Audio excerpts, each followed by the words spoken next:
प्राजक्ता माळी सध्या सर्वात जास्त चर्चेमध्ये असलेलं असं नाव. विविध विषयांवरून विविध गोष्टींवरून प्राजक्ता माळी सध्या आपल्याला चर्चेमध्ये दिसते.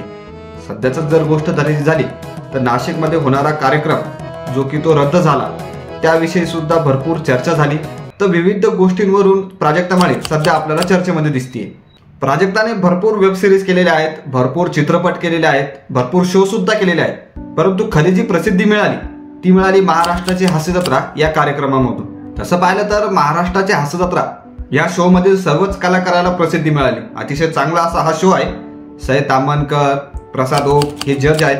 त्यामध्येच या शो मध्येच आपल्याला प्राजक्ता माळी हा शो होस्ट करताना दिसते. तर अतिशय चांगला असा हा शो आहे. आता प्राजक्ता माळीचं जर आपण सध्याचे चित्रपट बघितले तर फुलवंती हा स्वतः डायरेक्ट केलेला हा तिचा चित्रपट. त्यानंतर आताच काही दिवसांपूर्वीच प्रसाद खांडेकर महाराष्ट्राचे हास्य जत्रामधील जो लेखक सुद्धा आहे, जो कलाकार सुद्धा आहे, त्यानेच हा चित्रपट बनवला होता चिकी चिकी बुबुम बुम. या चित्रपटामध्ये आपल्याला प्राजक्ता माळी मुख्य भूमिकेत दिसली होती. तर विविध चित्रपट, विविध वेब सिरीज मध्ये पण सुद्धा आपल्याला प्राजक्ता माळी दिसतीये. तर प्राजक्ता माळी हिने आपल्या जुन्या रिलेशनशिप बद्दल व तसेच लग्नाबद्दल एक खुलासा केलेला आहे, एक माहिती दिलेली आहे. तर दोन्ही गोष्टी वेगवेगळ्या आहेत. जुन्या रिलेशनशिप बद्दल जो खुलासा केलेला आहे तो भाग वेगळा आणि लग्न कधी करणार त्याविषयी जी चर्चा केली तो भाग वेगळा. लग्नाविषयी प्राजक्ता माळी म्हणाली, माझ्या आनंदात कोणी आनंद ऍड करणार असेल तर मी लग्न करेल, नाहीतर नाही. एक लाईफ पार्टनर तुमचं आयुष्य बदलू शकतो. हा अत्यंत खूप मोठा डिसिजन आहे. खूप रिस्क आहे ही. परंतु नंतर मला कळते नाही हा शेवटपर्यंत नसणार आहे. मग मी सांगते, बघ मित्रा, सगळं चांगलं आहे पण हा प्रॉब्लेम आहे, आपण थांबूया. आता तिने आपल्या जुन्या रिलेशनशिप बद्दल, प्राजक्ता माळीने जुन्या रिलेशनशिप बद्दल सुद्धा खुलासा केलेला आहे. त्याबद्दल बोलताना ती म्हणाली, 5 ते 6 वर्षापूर्वीची गोष्ट आहे. तेव्हा मी म्हणाली, तू खोटं बोलतोय माझ्याशी, हे त्याचे सर्व पुरावे आहे. अगदी रितसर त्याला जय महाराष्ट्र करण्यात आलेला आहे, असं वक्तव्य प्राजक्ता माळीने जुन्या रिलेशनशिप बद्दल केलं होतं.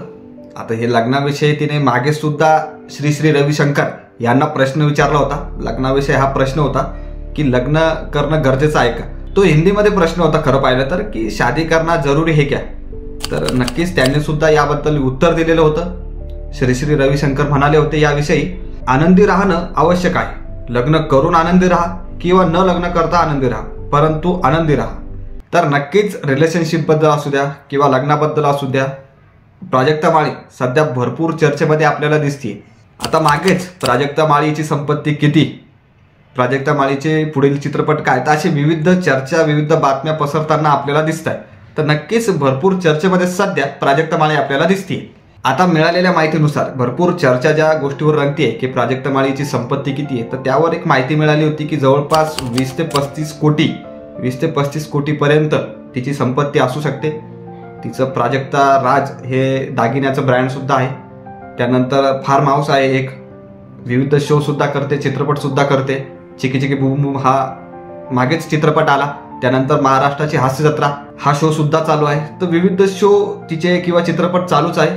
त्यामुळे ही रक्कम दाखवण्यात येते, सांगण्यात येते. आणि आता रिलेशनशिप बद्दल, लग्नाविषयी सुद्धा तिची चर्चा चालू आहे. आणि तसं पाहिलं तर अजून सुद्धा विविध चित्रपटात, विविध वेब सिरीजमध्ये, शोमध्ये आपल्याला प्राजक्ता माळी दिसणारच आहे. येणाऱ्या काळामध्ये, येणाऱ्या महिन्यांमध्ये भरपूर चित्रपट दिसत आहेत. तर ही माहिती तुम्हाला कशी वाटली, ही संपूर्ण माहिती तुम्हाला कशी वाटली कमेंट करून नक्की सांगा. व्हिडिओ आवडला असेल तर लाईक करा, शेअर करा, नवीन असाल तर सबस्क्राईब करा. धन्यवाद.